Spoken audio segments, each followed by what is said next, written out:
ChatGPT, pokoknya eh, hal-hal yang berkaitan dengan freelance, pemrograman, ChatGPT itu biasanya saya bahas di medsos itu. Kalau misalkan ngikutin, silakan dicari aja di Instagram atau di medsos lainnya.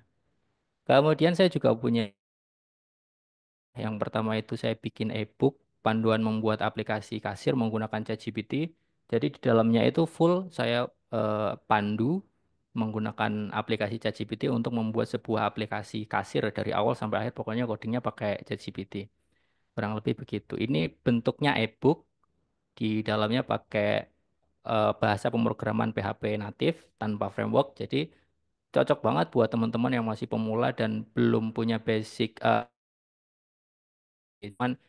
yang belum pernah nyobain framework-framework yang masih sering bergelut di natif, ini cocok banget gitu. Kemudian yang kedua saya juga membuat online course, ini bentuknya video on demand ya. Jadi bisa di setel berulang-ulang materinya membuat aplikasi manajemen inventory menggunakan Laravel dan ChatGPT. Jadi kalau di ebook saya pakainya natif PHP, kalau di sini saya udah pakai Laravel untuk sebagai kerangka kerjanya dan yang pasti dipadukan dengan ChatGPT supaya pekerjaannya lebih satset, lebih cepat gitu. Dan yang ketiga, saya juga punya kelas coding ChatGPT ya. Jadi ini masih level basic. Saya tujukan khusus background bidang IT sebelumnya, jadi masih kosong.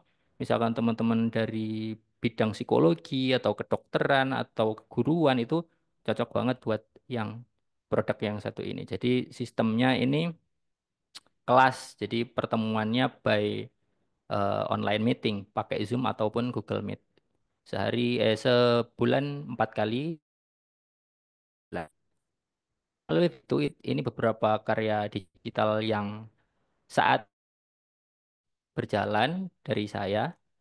Kemudian kita masuk ke materinya tentang apa itu AI, mulai dari ya receh-receh dulu lah. Kita nggak mungkin pertama langsung saya ajak teman-teman untuk prompting gitu, kayaknya terlalu berat.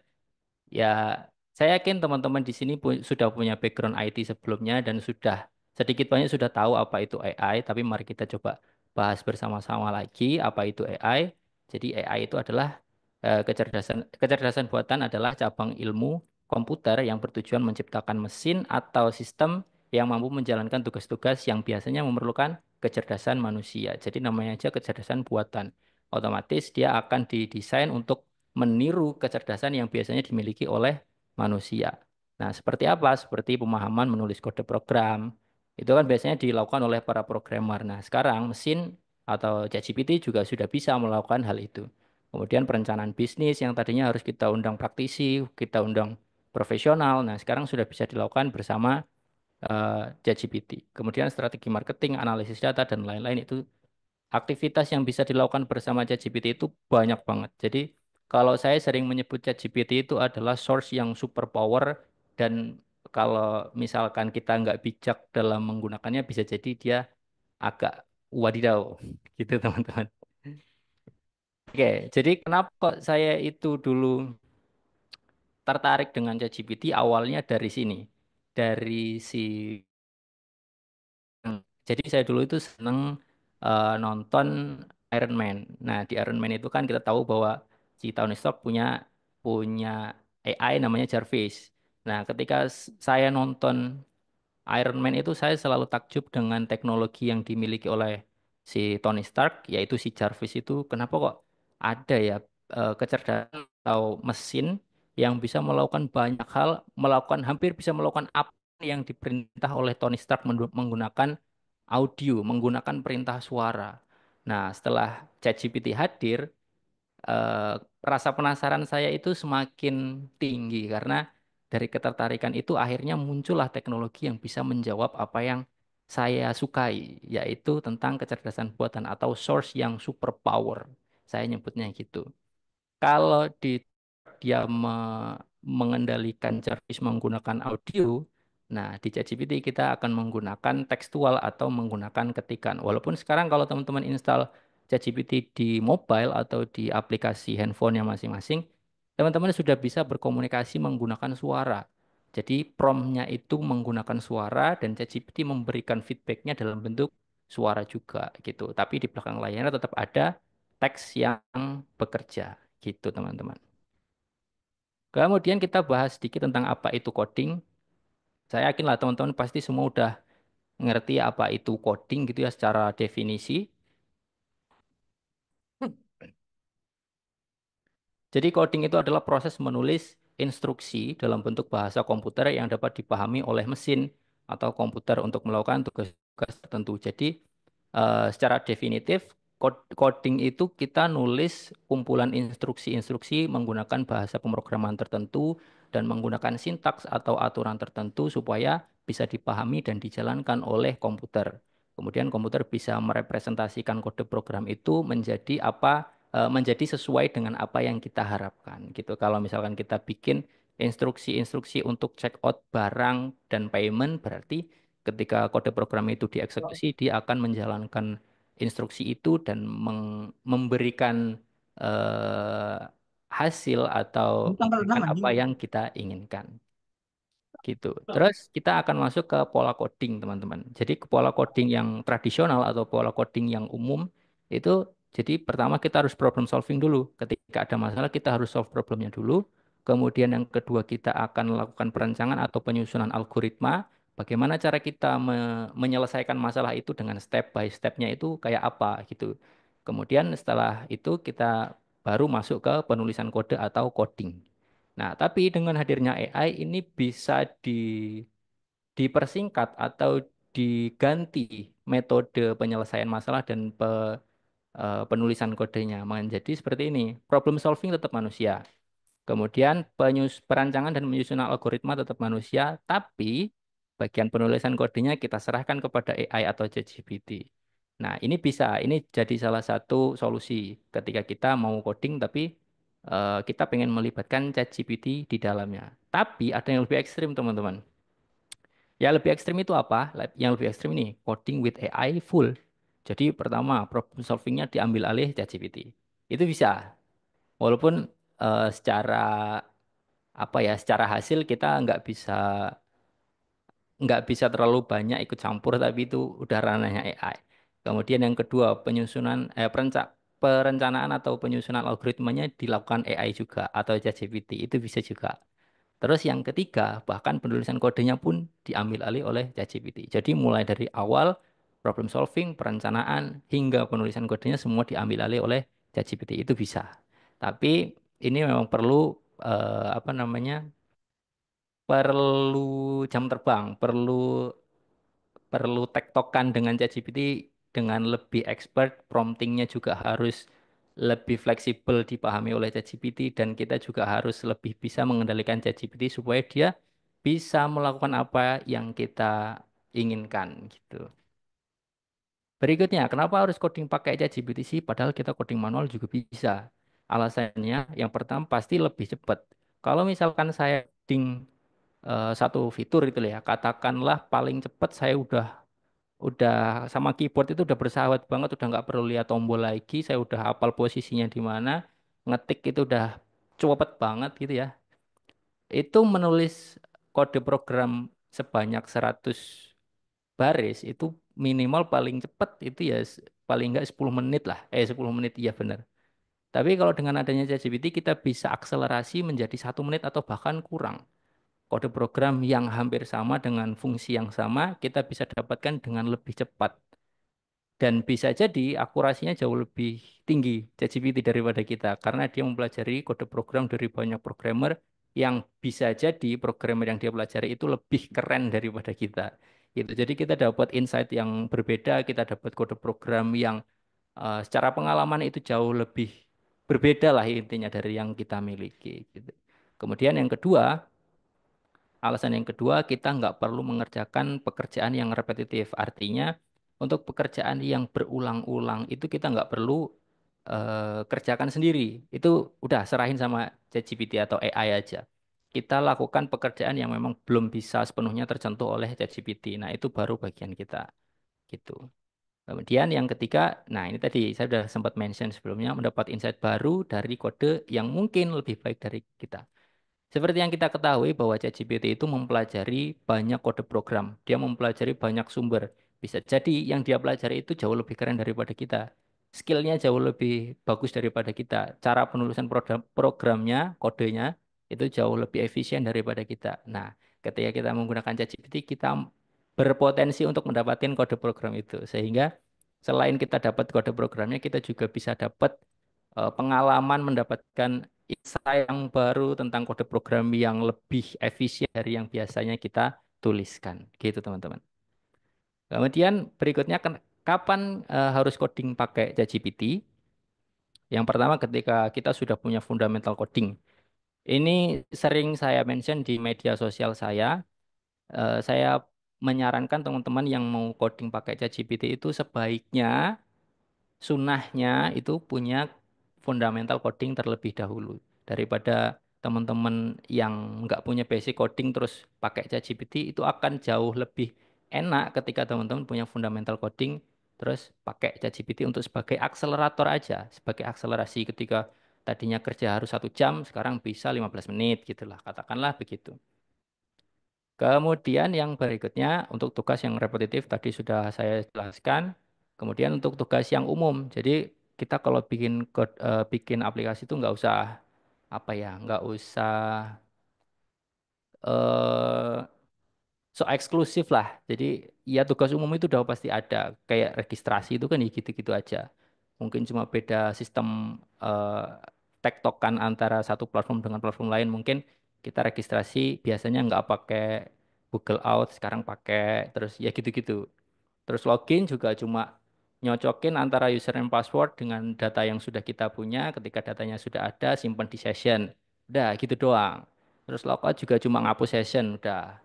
Ya, jadi tugas-tugas umum kayak gitu mau di aplikasi kita atau di aplikasi orang lain juga kurang lebih sama, kurang lebih mirip.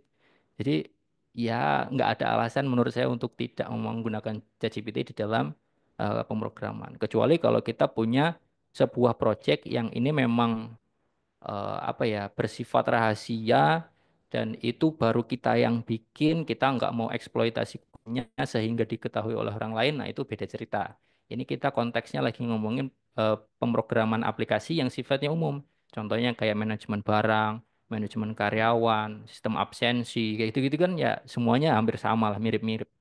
Jadi daripada kita ngeribetin diri sendiri, yang penting kita bisa solve the problem dengan efisien. Klien datang dengan masalah, kita bisa solve, kita bisa kasih solusi, mereka senang, kita pun senang. Gitu aja. Kalau saya nggak mau ribet-ribet, yang penting semua dapat senang, udah selesai.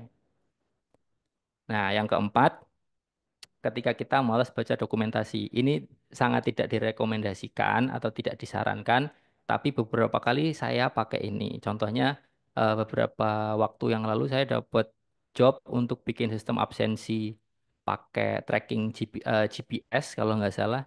Saya itu pakai Leaflet.js. Nah, karena saya lagi males bacain dokumentasinya Leaflet, akhirnya saya pakailah ChatGPT untuk akselerasi penggunaan leaflet di dalam proyek yang sedang saya kembangkan.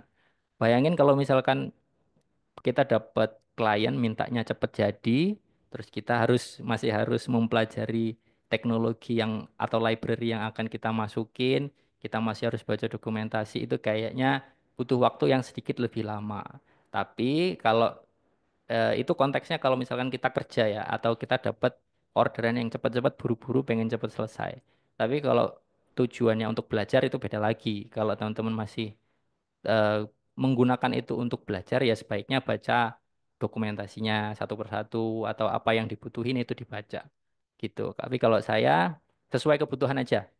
Kalau untuk kerja saya pengen yang satset. Tapi kalau untuk belajar ya kita coba ikuti se seruntut mungkin lah dengan apa yang seharusnya kita lakukan. Kemudian berikutnya apa persiapan coding pakai ChatGPT? Tadi udah saya jelaskan bahwa kita butuh fundamental coding. Jadi kayak kita harus ngerti dulu apa metode enkripsi data yang akan dipakai ketika kita submit password, kemudian metode validasi data di form itu kita mau pakai apa. Kita mau pakai komponen apa aja, combo box, drop down, terus parameternya akan kita kirimkan apa, argumennya akan kita terima apa. Ya gitu-gitu. Kita sebaiknya paham tentang fundamental programming. Sebelum kita nyuruh-nyuruh ChatGPT, kita harus ngerti apa yang mau kita suruhin ke ChatGPT. Nah, yang kedua kita bisa coding manual. Jadi ya basic lah, kita bisa bikin aplikasi sederhana, kita ngerti teknik passing data, kita ngerti teknik request, kita ngerti teknik get, post, gitu-gitu. Yang simpel-simpel itu minimal ngerti, walaupun nggak jago banget minimal ngerti. Nah, itu akan lebih memudahkan kita. Misalkan gini, contohnya teman-teman sudah tahu Laravel itu kalau misalkan mau bikin sebuah eh, fitur baru gitu kan lah ya, katakanlah di aplikasinya kita harus bikin migrasinya dulu, terus kita bikin modelnya, kita bikin kontrolnya, kita baru bikin view-nya. Nah, step by step itu ketika kita lakukan dengan manual kita udah ngerti. Nah, nanti ketika kita masuk ke ChatGPT itu udah nggak bingung lagi. Step pertamanya harus apa dulu, kemudian step keduanya harus apa, step ketiga dan seterusnya itu harus apa, itu kita sudah ngerti dan sudah ya di luar kepala ibaratnya. Nah, kemudian kita masuk ke bagian rumus. Sebenarnya secara official ChatGPT itu tidak mendeklarasikan bahwa untuk menggunakan mereka kita harus pakai rumus A, B, C atau bla bla bla gitu nggak ada. Mereka pun menyatakan nggak ada rumus khusus untuk memakai atau menggunakan ChatGPT. Prompt ya prompt aja sebisamu. Nah, tapi kita tahu bahwa prompt yang tidak keren, artinya tidak utuh, tidak terstruktur, tidak lengkap, itu menghasilkan jawaban yang kadang-kadang ambigu. Sebenarnya kita maksudnya bukan ini, tapi kok dikasihnya ini.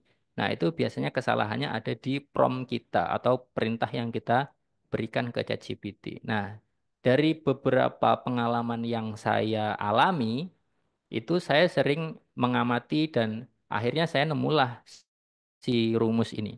Rumus umumnya itu kalau yang sering saya gunakan itu yang pertama adalah konteks, yang kedua task, yang ketiga adalah complement. Ini udah sering banget saya bilang di Instagram saya bahwa rumusnya itu kalau mau yang spesifik itu konteks, task plus complement. Konteks itu maksudnya apa? Konteks itu adalah skop permasalahan atau teknologi yang gunakan atau bisa dari backgroundnya si prompter itu dan lain sebagainya. Pokoknya kita ngasih tahu ke ChatGPT kita ini mau bahas tentang apa, tentang skop permasalahannya, minimal ngasih tahu biar ChatGPT-nya nanti nggak apa namanya nggak keluar dari jalur yang akan kita bahas. Itu pentingnya set konteks. Yang kedua adalah task. Jadi task itu adalah pekerjaan yang harus dilakukan oleh model atau oleh ChatGPT-nya. Selain kita harus memberitahu ChatGPT kita mau bahas apa, ChatGPT juga ngerti dia harus melakukan apa. Nah, itu kita masukkan di task. Nah, task itu biasanya diawali dengan kalimat perintah. Contohnya, buatkan, jelaskan, tuliskan, dan lain sebagainya. Pokoknya biasanya kalau saya selalu saya awali dengan kalimat perintah. Kemudian yang ketiga adalah bagian komplement atau bagian pelengkap.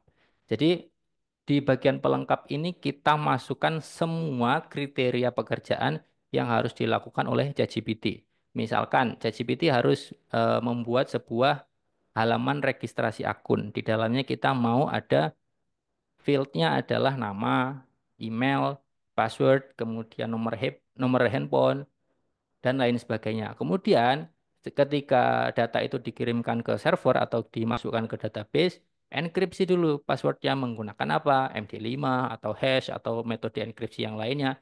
Nah, itu kita semua tuliskan di dalam complement. Jadi eh, ChatGPT bekerja sesuai dengan instruksi atau kriteria yang kita jelaskan. Kalau misalkan nggak gitu, nanti ChatGPT bisa bikin aturan sendiri. Kita niatnya pengen password dienkripsi pakai hash, tapi ternyata sama ChatGPT dibikin pakai MD5. Itu bisa aja karena kita tidak deklarasikan atau tidak kita jelaskan di dalam prompt-nya. Gitu teman-teman. Kemudian penggunaan rumus. Dari rumus yang sudah saya jelaskan tadi itu cuma dipakai di prompting pertama. Artinya ketika kita baru mulai project, promptnya memang benar kayak gitu rumusnya. Konteks plus task plus complement itu di prompt pertama. Tapi di prompt kedua dan seterusnya itu kita nggak perlu mencantumkan konteks lagi karena si ChatGPT sudah ngerti apa yang akan kita bahas di chat ini. Jadi kita nggak perlu lagi ngasih tahu bahwa ChatGPT di apa namanya di chat ini kita akan bahas ini gitu. Nanti bikin lagi ChatGPT di chat ini kita akan bahas ini gitu nggak perlu lagi. Jadi sekali aja di awal ketika kita memulai percakapan kita mau bahas konteksnya apa. Nah, selebihnya di prompt kedua dan seterusnya kita tinggal masukin tas sama complement aja. Gitu teman-teman. Kemudian selain rumus yang tadi ada juga rumus untuk set konteks. Rumus set konteks itu maksudnya untuk apa sih? Jadi misalkan gini teman-teman, kita sudah punya aplikasi yang udah jadi. Kalau tadi kan di rumus pertama kita bikin aplikasi dari awal sampai akhir. Nah, ini biasanya saya pakai untuk aplikasi yang sudah ada. Kita mau nambah fitur, otomatis kita harus ngasih tahu dulu ChatGPT. ChatGPT saya udah punya loh, saya udah pernah punya aplikasi. Dalamannya isinya kayak gini. Misalkan kita pakai Laravel ya. Eh eh, view-nya kayak gini. Kemudian modelnya kayak gini. Kemudian controllernya kayak gini. Nah, itu kita kasih tahu semua ke ChatGPT. Itu namanya kita lagi set konteks. Ngasih tahu ke ChatGPT bahwa kita itu sebelumnya sudah punya aplikasi, isinya kayak gini. Nah, gitu. Rumusnya kurang lebih kayak gini. Konteksnya, misalkan gini, saya sedang mengembangkan aplikasi kasir yang pernah saya buat sebelumnya menggunakan Laravel dan database MySQL. Ini adalah konteksnya. Kemudian kita kasih tahu ini adalah kode program eh, view produk indexplay.php. Kemudian kita paste kode programnya di sini.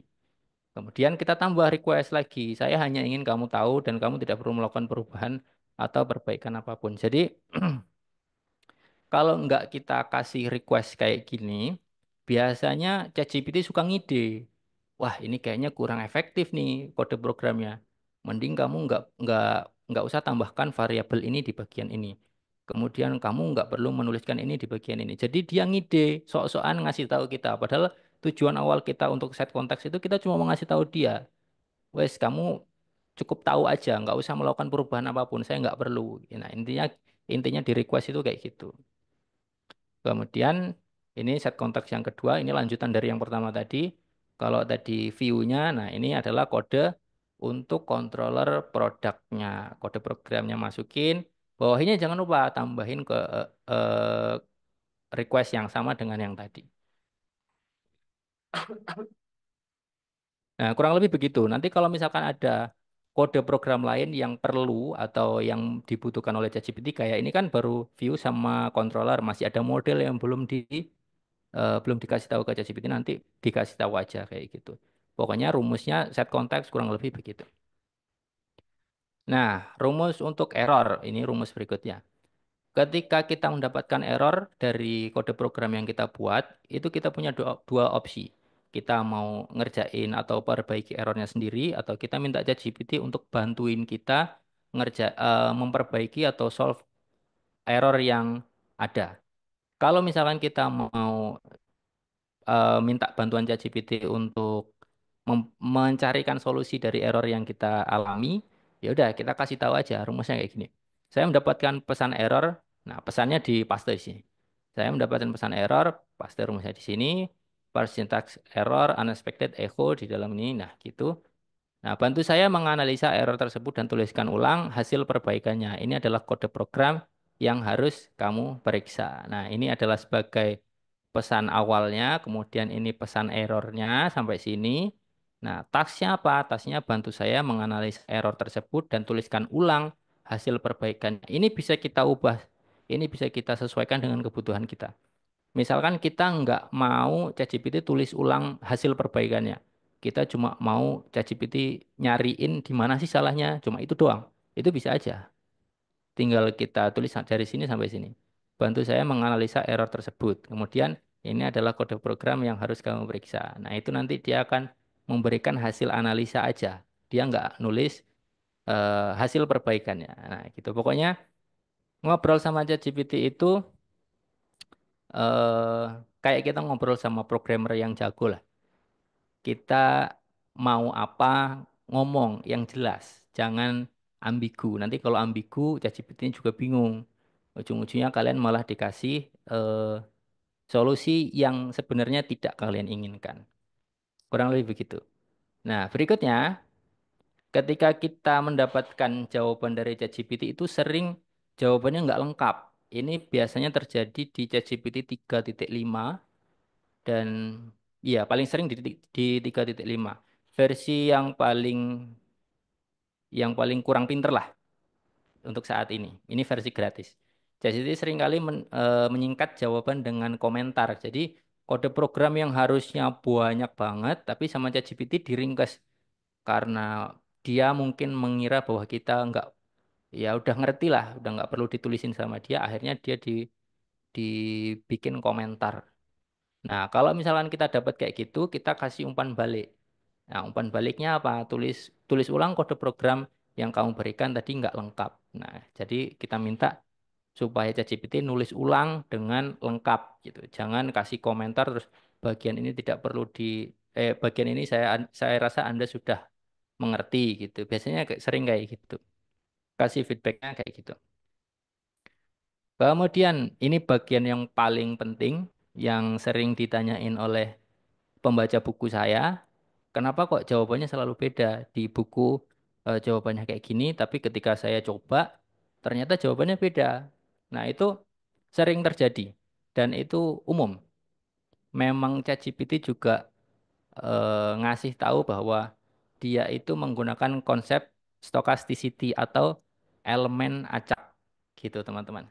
Jadi, seperti yang saya tuliskan di sini, stochasticity dalam konteks saya merujuk, ini saya ambil dari ChatGPT-nya langsung ya.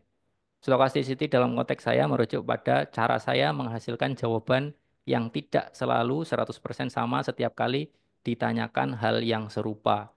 Model saya menggunakan probabilitas untuk memilih kata-kata atau frasa berdasarkan data yang telah saya pelajari. Jadi di sini yang saya highlight memilih kata-kata dan elemen acak.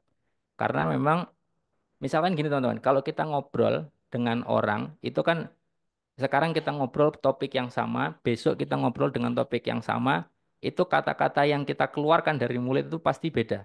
Karena kita menggunakan elemen acak atau habis ngomong, habis kata-kata ini, kata-kata berikutnya apa, kata berikutnya apa, kata berikutnya apa. Nah, itu di ChatGPT itu dinamakan stochasticity atau elemen acak untuk memilih kata-kata. Atau kalau bahasa Indonesia yang sering kita dengar adalah diksi, pilihan kata. Itu ChatGPT menggunakan itu. Tujuannya apa? Tujuannya untuk supaya jawabannya itu terasa lebih variatif dan alami. Jadi kayak kita lagi ngobrol sama manusia, padahal kita ngobrol sama robot. Gitu, teman-teman.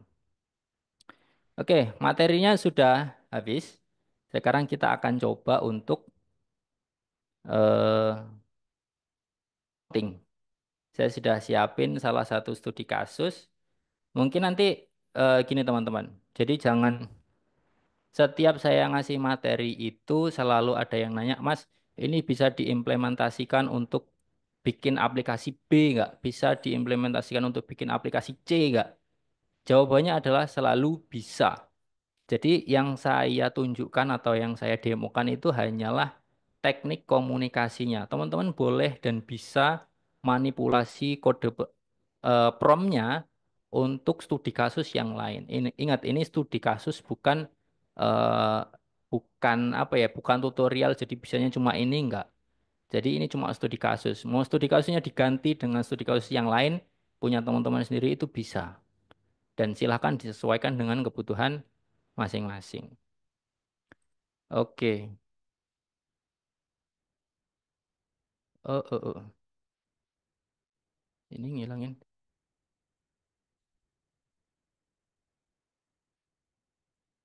Sebentar.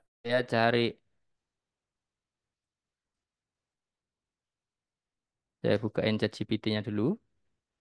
Teman-teman kalau mau sambil praktek boleh silahkan dibuka komputer atau laptopnya. Kemudian untuk persiapan nyalain local servernya, sampai P atau LAM atau MAM atau Laragon atau dan lain sebagainya. Silakan teman-teman biasa pakai apa. Kemudian dibuka apa namanya text editornya. Kalau saya senang pakai Visual Studio Code, teman-teman bebas mau pakai yang mana. Oke, di sini saya akan sebagai awalan, saya akan contohkan untuk bikin sebuah aplikasi apa ya, manajemen inventory menggunakan native PHP. Kalau teman-teman mau pakai Laravel bisa, pakai CodeIgniter bisa, atau pakai framework-framework yang lain yang biasa teman-teman pakai itu bisa aja. Nah, saya akan tunjukkan supaya lebih simpel, nggak perlu install sana sini. Saya akan tunjukkan pakai PHP native aja. Jadi di awal kita akan set konteks dulu. Saya akan membuat aplikasi manajemen inventory menggunakan PHP, HTML, dan JavaScript. Saya pakai JavaScript nanti untuk membantu apa namanya, nanti ada drop down-nya sedikit. Jadi saya set konteksnya di awal biar nanti nggak set konteks lagi. Sebagai bahasa pemrograman utama. Sip. Nah, kita masuk ke bagian tasnya. Buatkan saya form registrasi. Buatkan saya form registrasi menggunakan HTML dan dengan field apa ya, username, email, password, kasih dan password. Hias tampilan menggunakan Bootstrap agar terlihat menarik. Jangan lupa buatkan juga SQL untuk membuat database-nya. Saya ingin nama tabel untuk eh saya ingin nama tabel untuk menampung data usernya adalah tpl user. Field yang harus ada pada tpl user yaitu ID. Saya mintanya dibuat primary key auto increment. Jadi dia nanti terisi otomatis dan dia sebagai primary key. Username, email, dan password. Yang lainnya tidak saya deklarasikan, saya anggap ChatGPT sudah ngerti kalau username itu biasanya tipe datanya apa, panjangnya berapa, email dan password juga gitu. Oke, kalau sudah saya enter.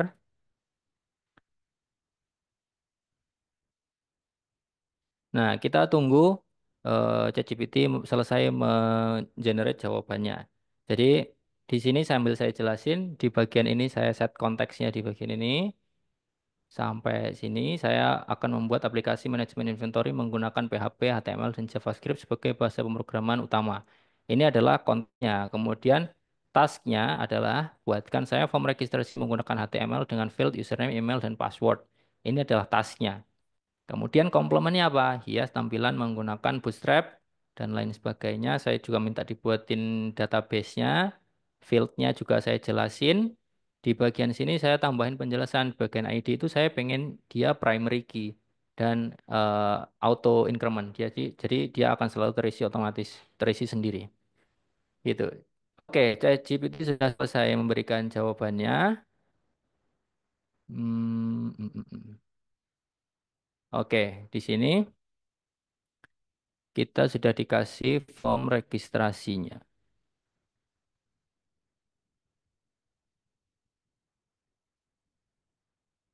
Di sini juga sudah ada SQL untuk bikin database-nya. Oke, coba kita eksekusi satu persatu.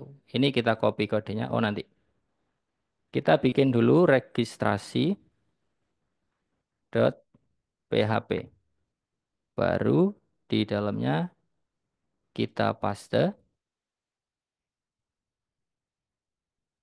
kemudian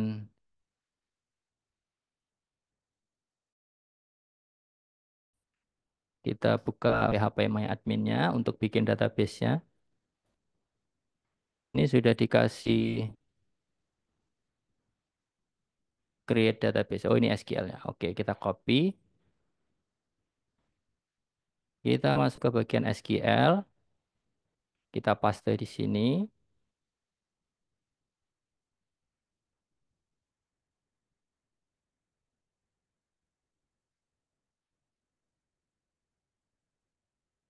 Kemudian kita, ini ngilanginnya gimana ya? Kita klik Go. Nah, oke, sudah selesai. Inventory Management. Inventory Management. Sip, sudah dibuatin tbl underscore user. Kemudian, oh kita perlu bikin ini juga teman-teman. Register.php. Kita bikin feedback lagi. Buatkan juga register PHP.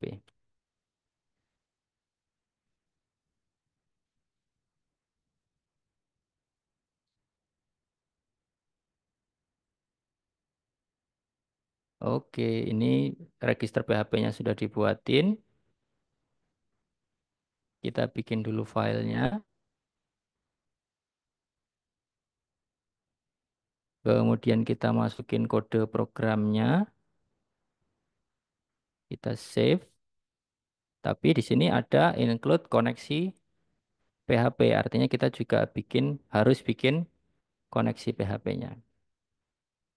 Nih penjelasannya. Koneksi ke database. Kode di atas mengasumsikan Anda telah membuat file koneksi PHP. Buatkan juga koneksi.php. Jadi kalau kita disuruh ada ininya, terus tapi kita belum punya, ya udah kita suruh buatin aja. Nah, koneksi PHP kita bikin dulu.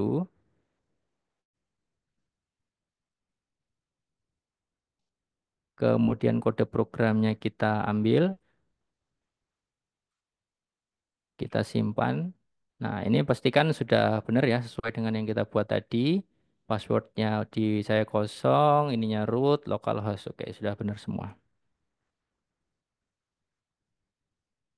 Oke, kalau sudah, sekarang kita bisa akses di localhost/webinar.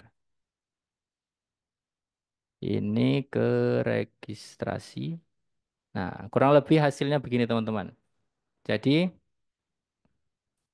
ini adalah hasil kode program yang dibuatin sama ChatGPT tadi. Ini kalau misalkan berhasil, berarti yang keren ChatGPT-nya. Kalau ini gagal, kita marahin ChatGPT-nya bareng-bareng. Kita coba Hidayat, username-nya, emailnya hidayat@gmail.com, passwordnya Hidayat. Kita klik daftar. Registrasi berhasil. Kita cek di database-nya apakah sudah berhasil masuk. Sip, berhasil masuk ya. Ini juga sudah dienkripsi. Kita cek dia enkripsinya pakai apa. Karena tidak kita deklarasikan dia harus pakai enkripsi model apa, jadi dia akan bikin aturan sendiri. Oh, pakai hash. Oke, sip. Setelah kita selesai membuat registrasinya, sekarang kita akan membuat bagian loginnya, teman-teman. Untuk membuat loginnya, kita nggak perlu set konteks lagi, kita mau pakai bahasa apa, kemudian database-nya apa. Kita anggap dia sudah ngerti dan sudah tahu kita mau pakai apa. Jadi langsung aja. Mana ya?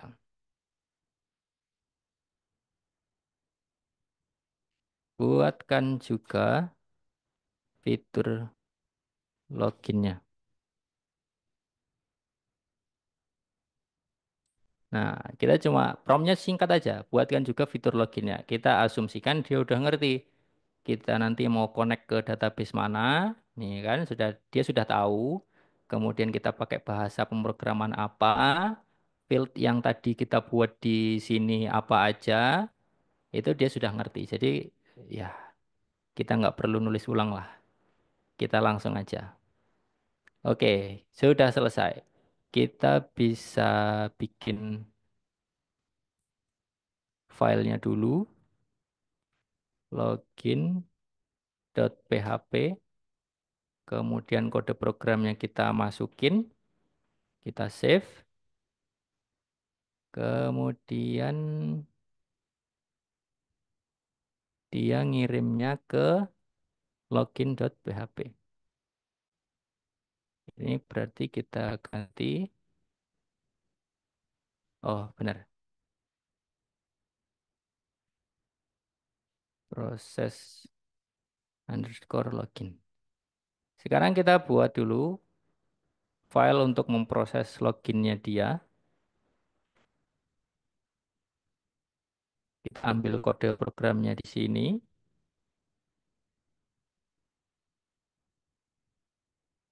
Oke, benar. Copy, kita paste.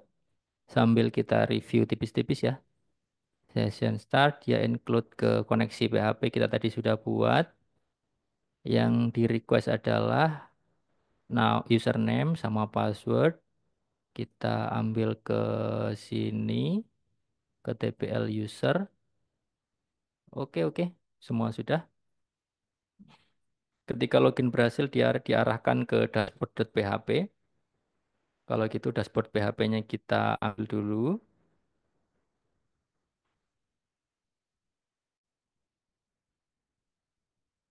Kemudian kode programnya kita ambil juga.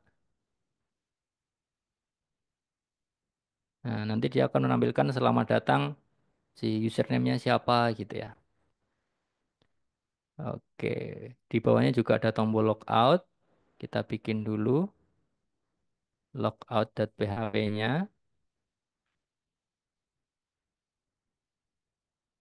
Kita masukin kode programnya.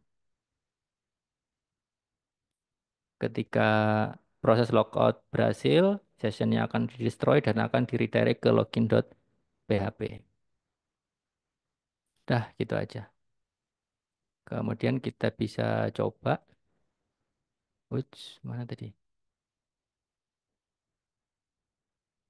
Kita ke login.php. Oke, tampilan loginnya akan seperti ini teman-teman. Ini ada autofill dari yang pernah saya buat. Kita hapus dulu. Jadi loginnya di bagian atas ada login user, di bawahnya ada username, ada password.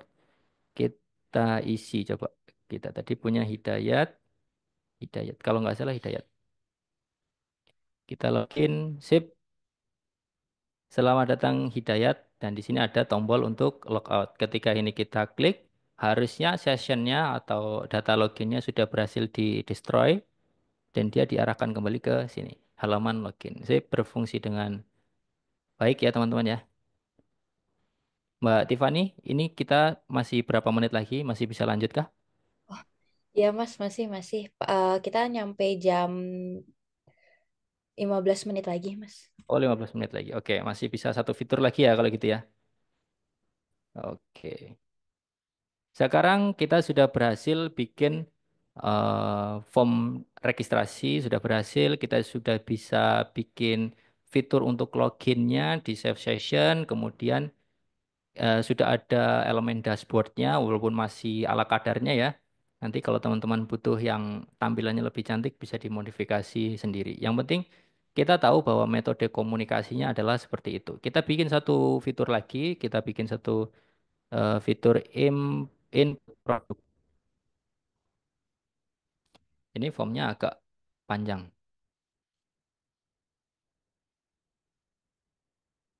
Oke, untuk membuat form input produk nanti kita akan bikin halaman terpisah ya. Jadi nggak akan dibikin di dashboard.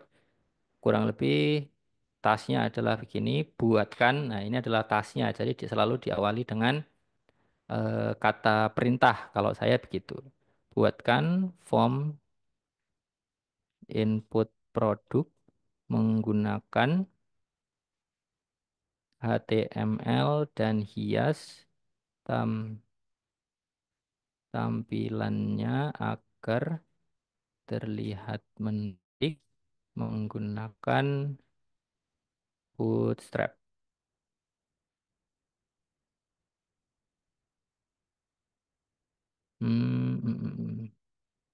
Kemudian kirim datanya ke TPL produk menggunakan PHP.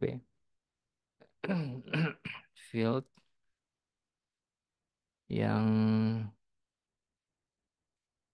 harus dibuat adalah ID produk, kode produk, nama produk, kategori, stok, dan satuan. Sip. Untuk kategori, buatkan drop down dengan list makanan aja deh. Makanan, minuman, sama cemilan. Dan untuk satuan, buatkan drop down dengan list kayak PCS dan paket. Buatkan juga SQL untuk membuat tabel database-nya di MySQL. Saya sudah punya database dengan nama apa tadi ya?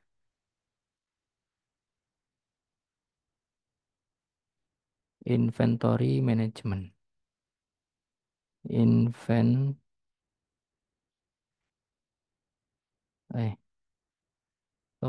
Management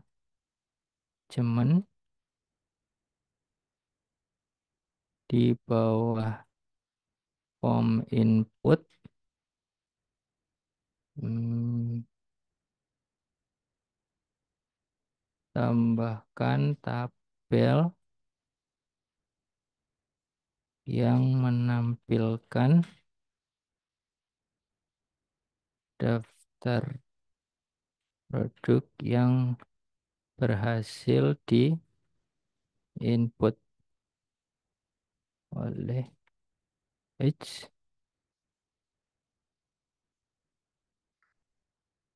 Daftar produk yang berhasil di input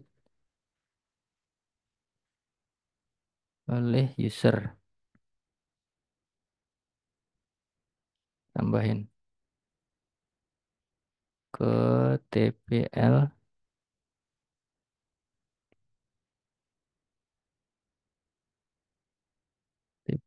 produk. Saya juga ingin,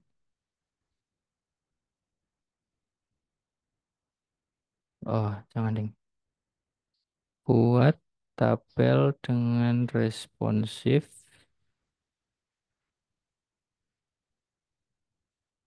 dan tambahkan pagination. Pagination, setiap halaman hanya boleh menampilkan 10 daftar produk. Saya juga ingin tampilan form input dapat disembunyikan dan tampilkan. Buat tombol input produk untuk menampilkan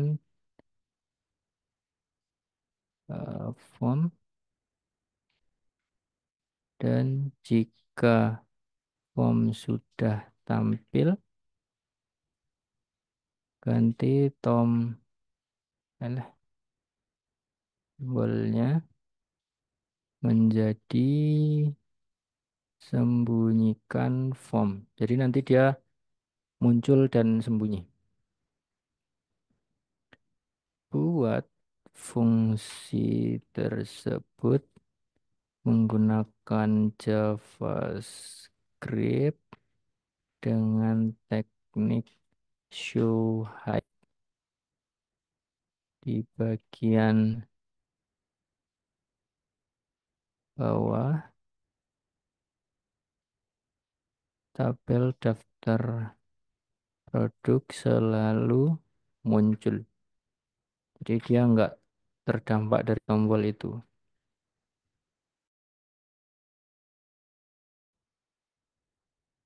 Oke, maaf ya teman-teman. Tadi sempat keluar sebentar. Sambil kita tunggu ChatGPT memproses jawabannya. Jadi ini adalah jawaban yang dibuatkan oleh ChatGPT. Berikut adalah implementasi form input produk. Jadi pertama kita harus buat dulu filenya di sini produk.php. Kemudian, oh belum selesai ChatGPT-nya. Kita tunggu sampai dia selesai memberikan jawabannya. Oke, sudah selesai. Kita simpan. Kemudian ini proses inputnya.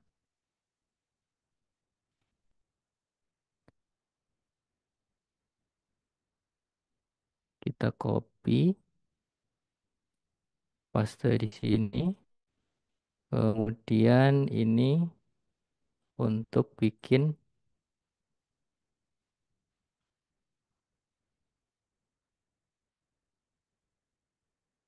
eh,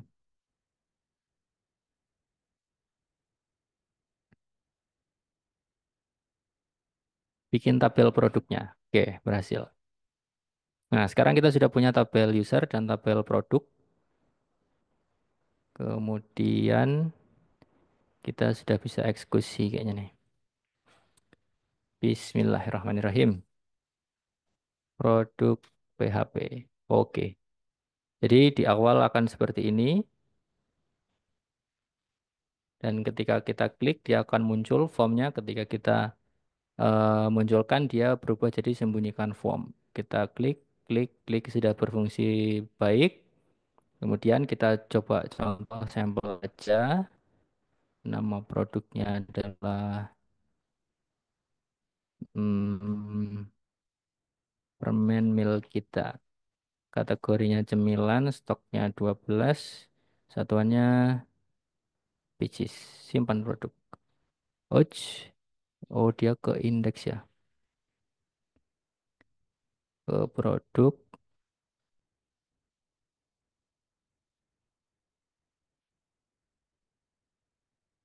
proses input produk.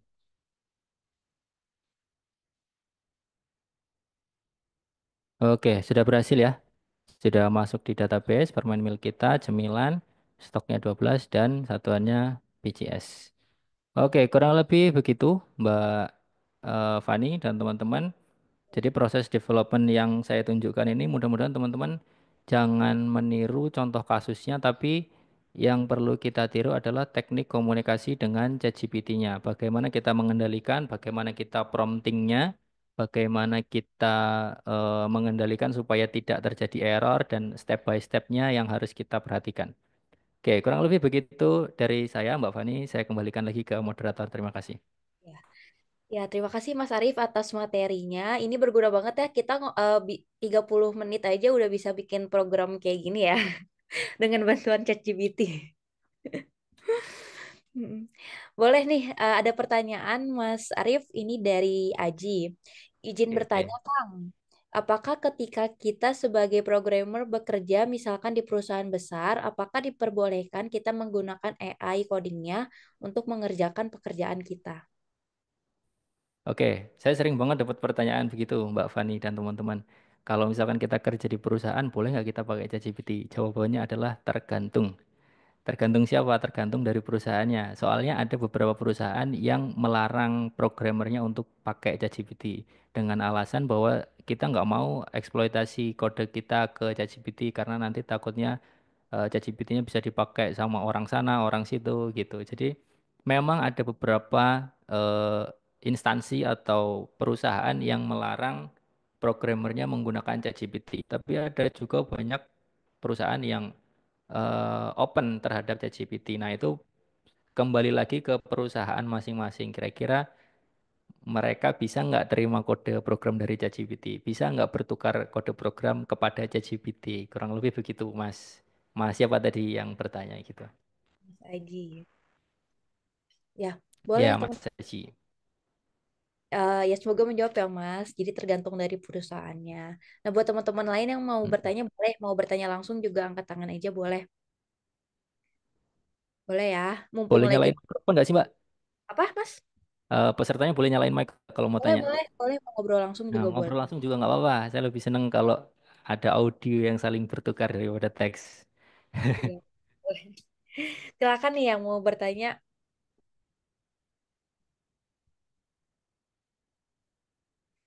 Pada ini kali ya Mas sih harus nyobain langsung ya biar Mm-mm. timbul Saya juga pertanyaan-pertanyaan. sering dapat pertanyaan kayak gini, Mbak Fani. Kalau misalkan kita sebagai freelancer, nanti gimana? Takut nggak dapat klien nggak? Soalnya kan pasti banyak klien yang nggak mau pakai ChatGPT gitu. Tapi kalau saya selalu jawab kayak gini. Jadi ada ada lebih banyak klien atau calon klien yang mereka itu nggak peduli mau dikasih bahasa apa, mau nggak peduli mau dikasih teknologi apa, yang penting problem mereka bisa terselesaikan, kemudian mereka bisa bekerja dengan baik dengan program yang kita berikan daripada mereka ribet. Ah, saya nggak mau programmernya pakai ChatGPT, saya nggak mau programmernya buka Google, saya nggak mau project saya diketik pakai tangan kanan, pakai tangan kiri itu jarang banget sih. Karena mereka itu fokusnya pada hasil, bukan bukan ini harus dapat dari mana kodenya, nggak boleh nyontek sana, nggak boleh nyontek sini, nggak boleh buka sumber A, B, C, D itu. Kalau saya jarang banget nemuin klien yang rewel kayak gitu. Tapi ya mungkin ada ya klien yang nggak mau pakai ini, nggak mau pakai itu ya tergantung kembali lagi ke negosiasi kita dengan klien, negosiasi. Soalnya kebanyakan klien saya itu udah ngerti kalau saya itu praktisi ChatGPT, saya sering pakai ChatGPT untuk implementasi kode program dan lain sebagainya. Jadi kebanyakan yang datang ke saya itu memang yang sudah siap untuk kerja bareng ChatGPT. Kalau saya sih gitu.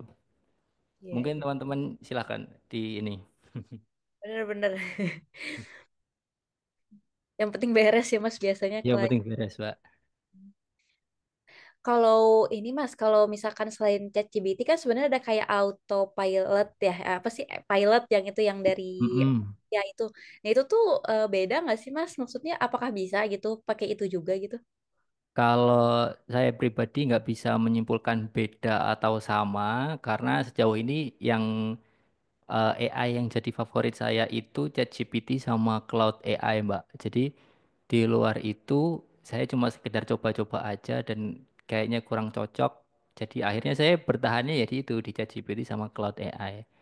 Kalau saya ditanya lebih jauh tentang yang lain, mungkin saya kurang bisa menyimpulkan ya karena saya memang tidak mendalami itu. Tapi kalau kita mau ngobrol ChatGPT dan Cloud AI ya monggo ayo kita ngobrol bareng gitu. Tapi secara garis besar kalau yang namanya AI itu kan kita komunikasinya dengan prompt. Nah, prompt itu semakin spesifik dia akan memberikan AI akan memberikan jawaban yang sesuai dengan yang kita harapkan juga. Jadi Kalau ditanya sama atau enggak, ya kemungkinan mirip-mirip, cuman saya nggak berani mendeklarasikan bahwa oh antara AI ini dan AI itu sama gitu, nggak berani. Cuman dari yang pengalaman yang saya jalani antara ChatGPT dan Gemini aja gaya promptnya udah beda gitu. Tapi yang saya bisa highlight adalah bahwa ChatGPT dan Cloud AI itu punya kemiripan gaya prompting itu aja, Mbak. Oke, oke, Mas. Iya, iya. Makasih, Mas. Boleh-boleh nih, satu pertanyaan terakhir nih, teman-teman. Kalau yang mau nanya, boleh banget. Mumpung masih ada Mas Arifnya juga, jadi bisa nanya langsung.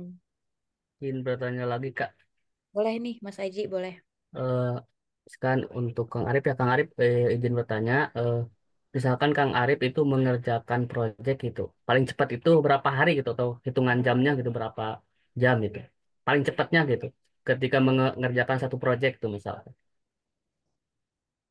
Oke, cukup Mas Haji? Cukup, situ aja Oke. deh.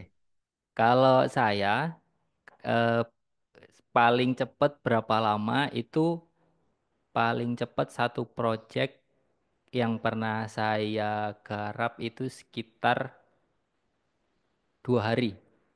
Itu cuma penambahan fitur, bukan bikin aplikasi dari awal sampai akhir ya, Mas Aji ya. Jadi penambahan salah satu fitur yaitu kalau nggak salah waktu itu fitur pembayaran gaji. Nah itu saya coding pakai ChatGPT itu sekitar 2 hari. Tapi ya kan kita nggak 2 hari coding terus gitu nggak ya Kak, Mas Aji ya. Tapi kadang-kadang kita coding sehari cuma 2 jam, kadang cuma 30 menit. Kalau saya kan freelance, jadi saya ngerjainnya di rumah. Nah, ketika pas lagi mau ngerjain, ketika tiba-tiba si bocil mau ngajak mainan, nah kayak gitu kan biasanya kejeda.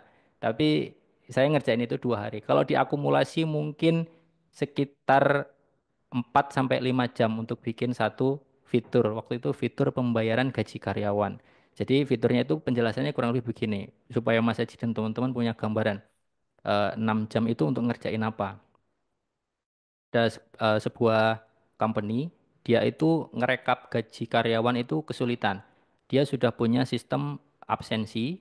Nah, dia mau dari sistem absensi itu dikalkulasi absennya, terlambatnya, kemudian alfanya itu semuanya terkalkulasi dengan gaji pokok.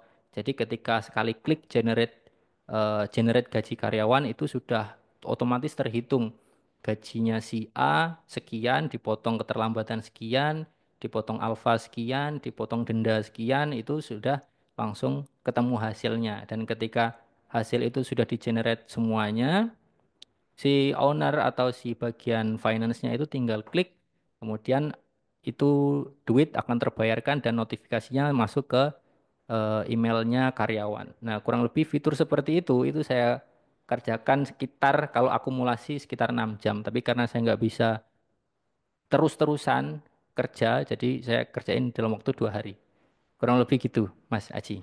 Mungkin bisa jadi insight baru tentang pengerjaan menggunakan ChatGPT. Baik, terima kasih Kak. Sama-sama.